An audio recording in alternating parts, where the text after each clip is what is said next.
अरे भिखारी, तेरी औकात है 500 करोड़ लाने की? तू जानता भी है 500 करोड़ होते क्या है?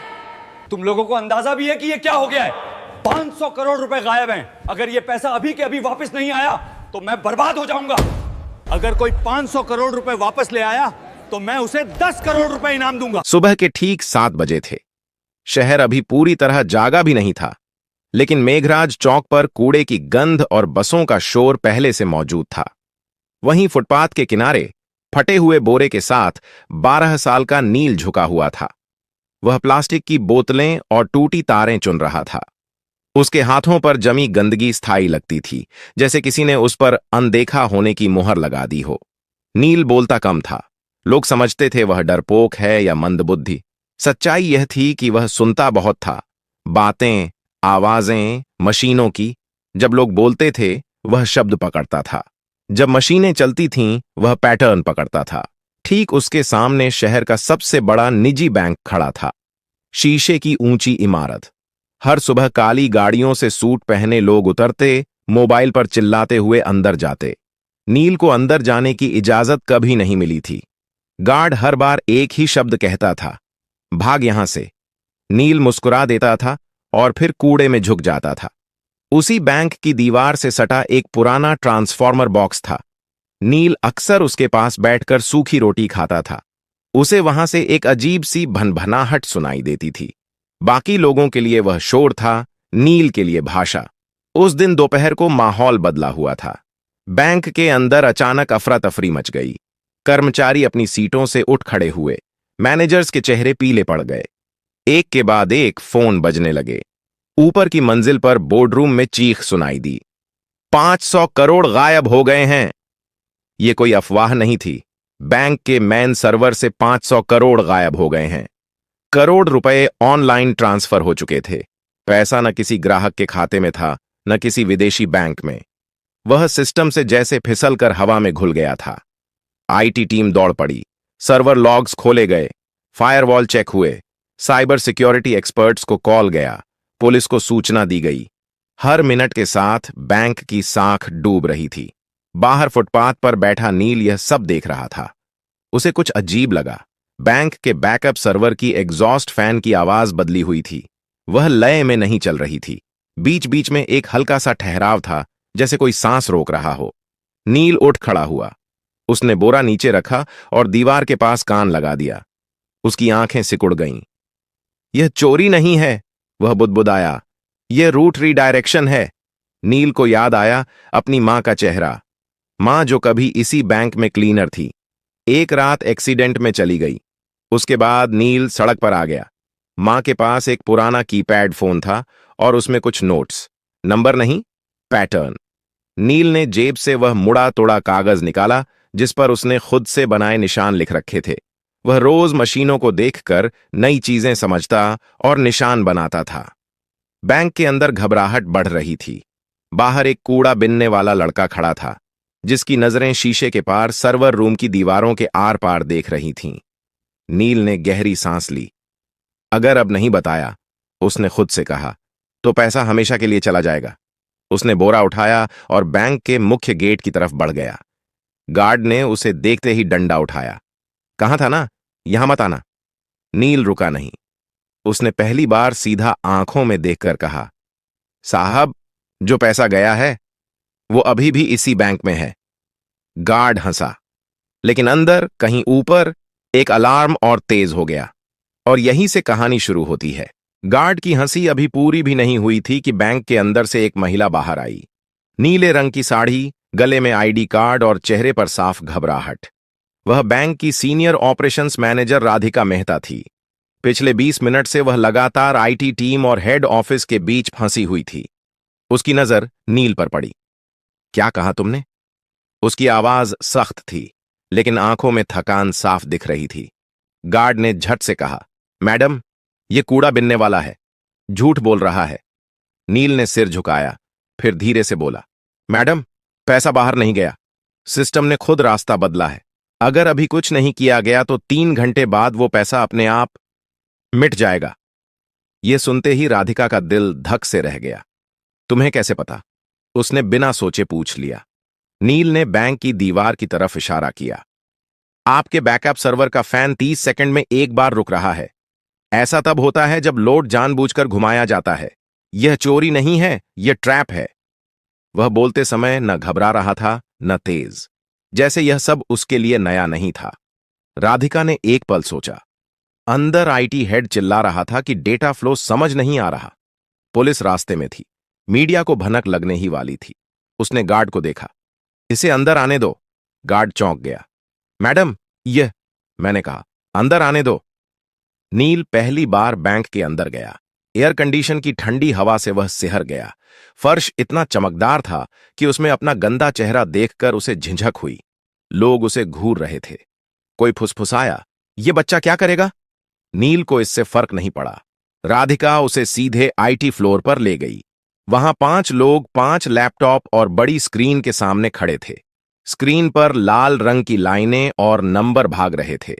आईटी हेड ने गुस्से में कहा, मैडम, अभी समय नहीं है, यह मजाक नहीं है। नील ने स्क्रीन की तरफ देखा और तुरंत बोला, आप लोग गलत लॉक देख रहे हैं, असली रास्ता छुपाया गया है। कमरे में सन्नाटा छा गया। यह बच्चा हमें सिखाएगा? किसी ने तंज कसा। नील पास गया। उसने स्क्रीन के कोने में दिख रहे एक छोटे से टाइम स्टैम्प की तरफ इशारा किया। यह देखिए, हर बार ट्रांजैक्शन से 1 सेकंड पहले टाइम पीछे जा रहा है। यह मैनुअल नहीं हो सकता। आईटी हेड ने झुककर देखा। उसका चेहरा बदल गया। यह तो असंभव है। नील ने पहली बार सिर उठाकर सबको देखा। असंभव नहीं है सर। जिसने यह किया है उसने पैसा चुराया नहीं, उसने बैंक को खुद से लड़ने पर मजबूर कर दिया है। राधिका की आवाज कांप गई। तो पैसा वापस आ सकता है? नील ने हल्की सांस ली। आ सकता है, लेकिन अगर देर हुई तो नहीं। घड़ी की टिक टिक तेज लगने लगी और उसी पल नील ने कहा, मुझे एक कंप्यूटर चाहिए। इंटरनेट नहीं, सिर्फ लोकल एक्सेस। कमरे में कोई बोला नहीं। पहली बार बैंक के सबसे बड़े संकट में सबकी नजरें एक कूड़ा बिनने वाले लड़के पर टिकी थीं। और नील जानता था, अब पीछे हटने का कोई रास्ता नहीं है। कमरे में एक अजीब सा सन्नाटा था। एयर कंडीशनर की ठंडी हवा चल रही थी, लेकिन किसी को ठंड महसूस नहीं हो रही थी। सबकी नजरें नील पर थीं। वह कुर्सी पर बैठा नहीं था, वह खड़ा था, जैसे बैठना उसके लिए फालतू की चीज हो। आईटी हेड ने हिचकिचाते हुए एक सिस्टम उसकी तरफ घुमा दिया। यह लोकल मशीन है, नेटवर्क से कटी हुई। अगर कुछ गलत हुआ तो भी फर्क नहीं पड़ेगा, नील ने बीच में कहा। जो नुकसान होना था वो हो चुका है। उसने कीबोर्ड को ऐसे छुआ जैसे कोई पुराना दोस्त हो। उंगलियां गंदी थीं, लेकिन चलने में झिझक नहीं थी। स्क्रीन पर एक काली विंडो खुली। राधिका ने घड़ी देखी। नील, हमारे पास ज्यादा समय नहीं है। नील ने सिर हिलाया। मुझे पता है। उसने टाइप करना शुरू किया। कोई तेजी नहीं, कोई दिखावा नहीं। हर कमांड सोचकर, जैसे वह पहले ही यह सब कर चुका हो। आईटी टीम स्क्रीन पर उभरते टेक्स्ट को पढ़ने की कोशिश कर रही थी, लेकिन वह उनकी समझ से बाहर था। एक इंजीनियर ने धीरे से कहा, यह तो सिस्टम के अंदर का रास्ता है, यह एक्सेस हमारे पास भी नहीं है। नील बोला नहीं।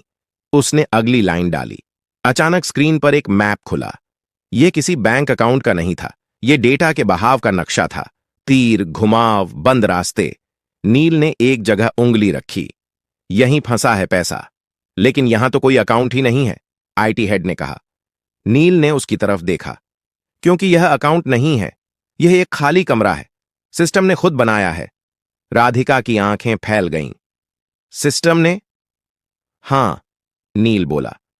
जब किसी को सिस्टम के दिल तक पहुंचने की कोशिश करते पकड़ लिया जाता है, तो पुराना कोर एक फर्जी रास्ता बना देता है। पैसा उसमें चला जाता है। बाहर से लगता है चोरी हो गई, लेकिन असल में सिस्टम खुद उसे छुपा लेता है। कमरे में किसी ने सांस तक नहीं ली। आईटी हेड ने धीमी आवाज में कहा, लेकिन ऐसा फीचर तो कहीं डॉक्यूमेंटेड नहीं है। नील ने हल्की मुस्कान दी। क्योंकि यह फीचर नहीं है, यह डर है मशीन का। उसने अगला कमांड डाला। स्क्रीन पर लाल चेतावनी चमकी। वार्निंग, डेटा कोलैप्स इन 17 मिनट्स। राधिका के हाथ कांप गए। इसका मतलब? नील ने कहा, अगर यह कमरा ढह गया तो पैसा किसी का नहीं रहेगा, न चोर का न बैंक का। आईटी टीम में खलबली मच गई। तो जल्दी करो, कोई बोला। नील ने पहली बार गुस्से से सिर उठाया। जल्दी नहीं, सही। उसने अपनी आंखें बंद कीं, कुछ सेकंड के लिए, जैसे दिमाग में कुछ जोड़ रहा हो। उसे याद आया वह पुराना मोबाइल, मां की आवाज, नंबरों के बीच का पैटर्न। चीजें सीधे नहीं चलती, वे घूम कर आती हैं। नील ने टाइप किया। स्क्रीन पर एक नया दरवाजा खुला। आईटी हेड फुसफुसाया। यह तो रिवर्स ट्रैक है, नील बोला। हां, अब पैसा वापस उसी रास्ते से चलेगा जिससे डर आया था। राधिका ने घड़ी देखी। 13 मिनट बाकी थे। नील की उंगलियां फिर चलने लगीं और बाहर बैंक के गेट पर मीडिया की पहली वैन आकर रुक चुकी थी। बाहर कांच के दरवाजों के पार कैमरे चमकने लगे थे। मीडिया को बस एक इशारे का इंतजार था। अंदर आईटी फ्लोर पर तनाव इतना गाढ़ा था कि जैसे हवा भी भारी हो गई हो। राधिका ने धीमी आवाज में कहा, अगर यह गलत दिशा में गया तो सिस्टम हमेशा के लिए लॉक हो सकता है। नील ने स्क्रीन से नजर हटाए बिना जवाब दिया, वह पहले ही लॉक है मैडम, बस फर्क इतना है कि अभी चुप है। उसने एक ग्राफ खोला। नीली और लाल लाइनें एक दूसरे के पीछे दौड़ रही थीं। बीच बीच में एक जगह ऐसी थी जहां लाइनें टूट रही थीं। यहीं से पैसा बाहर दिखाया गया है, नील बोला, लेकिन असल में यहीं से वह वापस लाया जा सकता है। आईटी हेड ने कुर्सी खींचकर पास बैठते हुए कहा, तुम यह सब कैसे जानते हो? नील ने पहली बार सच बोला, मैं मशीनों के पास बड़ा हुआ हूं। जब मां जिंदा थीं, वह रात की शिफ्ट में यहीं सफाई करती थीं। मैं बाहर बैठा रहता था। सर्वर रूम की आवाजें मुझे बातें जैसी लगती थीं। कोई कुछ नहीं बोला। नील ने अगला कमांड डाला। स्क्रीन पर एक नया संदेश उभरा, ऑथोराइजेशन रिक्वायर्ड। राधिका ने राहत की सांस ली। ठीक है, यह सामान्य है, हमारे पास मल्टी लेवल ऑथराइजेशन है। नील ने सिर हिलाया। नहीं मैडम, यह सामान्य नहीं है। क्यों? क्योंकि यह ऑथराइजेशन सिस्टम से नहीं आया, यह उस खाली कमरे से आया है जहां पैसा छुपा है। आईटी हेड का चेहरा सख्त हो गया। मतलब सिस्टम खुद तय कर रहा है कि किस पर भरोसा करे? नील ने धीरे से कहा, हां, और उसे आप पर भरोसा नहीं है। कमरे में एक अजीब चुप्पी छा गई। राधिका ने गहरी सांस ली। तो अब क्या होगा? नील ने अपनी जेब से वह मुड़ा तुड़ा कागज निकाला। उस पर टेढ़े मेढ़े निशान बने थे। अब हमें सिस्टम को याद दिलाना होगा कि यह किसके लिए बना था। उसने एक कोड डाला। यह कोई पासवर्ड नहीं था, यह समय, राशि और क्रम का मेल था। वही क्रम जिसमें बैंक हर दिन छोटे खातों को प्राथमिकता देता था। स्क्रीन पर अचानक हजारों छोटे ट्रांजैक्शन चमक उठे। 10 रुपए, 50 रुपए, 200 रुपए। आईटी टीम हड़बड़ा गई। ये क्या कर रहे हो? इससे सिस्टम और स्लो हो जाएगा। नील ने शांत स्वर में कहा, नहीं, इससे सिस्टम को भरोसा आएगा। राधिका ने हैरानी से पूछा, भरोसा? हां, नील बोला। मशीनें ताकत पर नहीं चलती, वे पैटर्न पर चलती हैं, और सबसे सच्चा पैटर्न है छोटे लोगों का पैसा। स्क्रीन पर चेतावनी बदलने लगी। Trust index rising. IT head ने आंखें मल लीं। यह मीटर पहले कभी नहीं देखा, नील ने कहा, क्योंकि आपने कभी सिस्टम से पूछा ही नहीं कि उसे क्या चाहिए। घड़ी पर नजर पड़ी। 7 मिनट बाकी थे। नील की उंगलियां अब और तेज चल रही थीं, और उसी वक्त बैंक के मेन सर्वर से एक धीमी सी बीप की आवाज आई, जैसे कोई सोया हुआ दिमाग जाग रहा हो। सभी समझ गए, अब वापसी शुरू हो चुकी थी। बीप की वह आवाज छोटी थी, लेकिन असर बड़ा। आईटी फ्लोर पर खड़े हर इंसान की रीढ़ सीधी हो गई। स्क्रीन पर बिखरे हुए तीर अब एक दिशा में मुड़ने लगे थे, जैसे कोई भटकी हुई नदी अपने पुराने रास्ते को पहचान रही हो। आईटी हेड ने हकलाते हुए कहा, डेटा फ्लो रिवर्स हो रहा है। राधिका की आंखें स्क्रीन से हट ही नहीं रही थीं। मतलब? नील ने बिना रुके जवाब दिया, मतलब पैसा लौट रहा है, लेकिन अभी सफर पूरा नहीं हुआ है। स्क्रीन पर नंबर चलने लगे। 10 करोड़, 25 करोड़, 68 करोड़। कमरे में किसी की सांस नहीं निकल रही थी, लेकिन तभी एक जोर की बीप गूंजी। स्क्रीन लाल हो गई।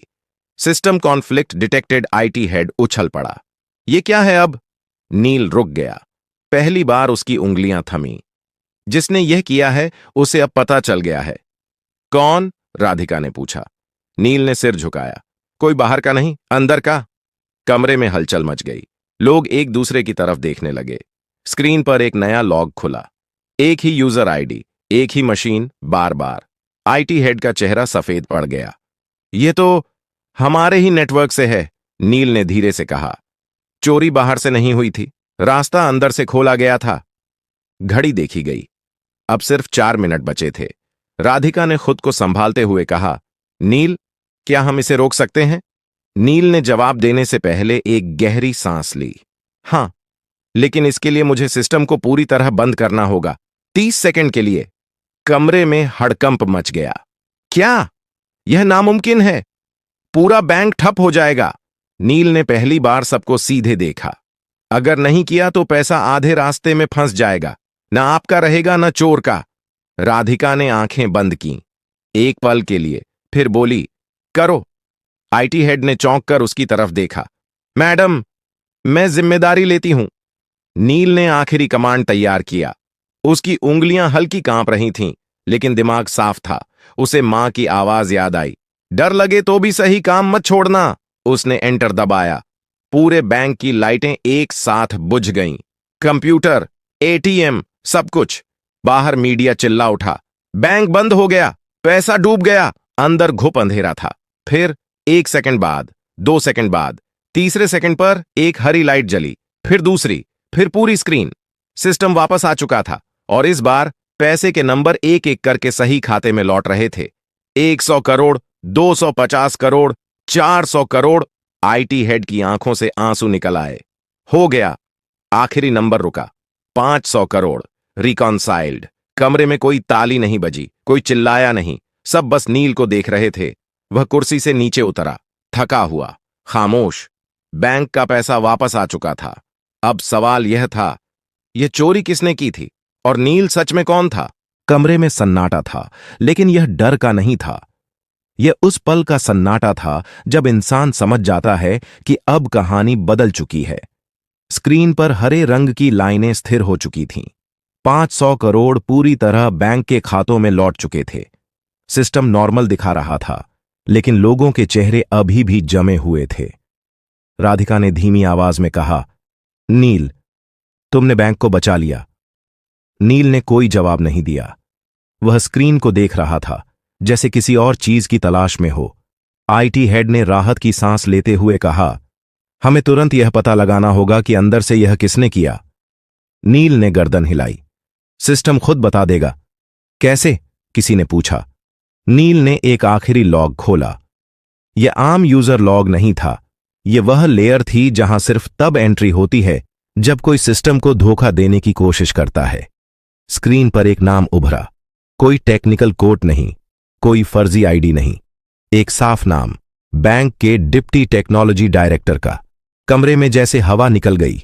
आईटी हेड कुर्सी पर बैठ गया। यह मुमकिन नहीं है, नील ने शांत स्वर में कहा। मुमकिन है, क्योंकि उसे सिस्टम की आदतें पता थीं। उसने सोचा, सिस्टम मशीन है। उसे यह नहीं पता था कि मशीन याद भी रखती है। राधिका ने तुरंत फोन उठाया। सिक्योरिटी को ऊपर भेजो, अभी। कुछ ही मिनटों में उस अधिकारी को कमरे में लाया गया। चेहरा पीला, आंखें नीचे। वह कुछ बोल नहीं रहा था।